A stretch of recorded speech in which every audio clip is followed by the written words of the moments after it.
میرے سامنے دو راستے ہیں. ایک ہے یہ خوف کی فضا بنا کے ہمیں غلام بنا رہے. فرعون یہ کرتا تھا، خوف اتنا پھیلا کے لوگوں کو غلام بنایا ہوا. دنیا کی تاریخ کا یزید یا ڈکٹیٹر وہ ہمیشہ خوف کے ذریعے لوگوں کو کنٹرول کرتا. میں نے تو کبھی کسی کو غلامی کی نہیں ہے. میں تو لا الہ الا اللہ میں ماننے والا آدمی ہوں جس نے مجھے آزاد کیا ہوا ہے. میں تو ایک آزاد انسان ہوں.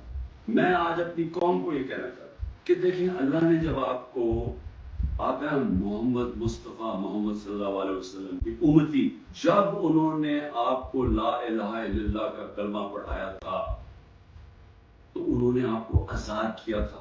کس چیز سے آزاد کیا تھا؟ سب سے بڑی آزادی ہوتی ہے انسان کی غلامی سے. نبی صلی اللہ علیہ وسلم نے مدینہ میں انسانوں کو آزاد کیا تھا. جو تین سب سے بڑے خوف ہیں انسان میں، ان سے آزاد کیا تھا. اس سے اللہ نے آپ کو آزاد کیا ہوا. موت، دوسرا ذلت، اور تیسری رزق. جب آپ کو ان تین چیزوں کے اوپر ایمان ہو جائے گا، یہ قرآن میں واضح لکھا ہوا ہے کہ آپ کو آزاد کر دیں گے خوف سے.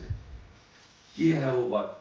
ہم اپنی حقیقی آزادی کے لیے جدوجہد کریں.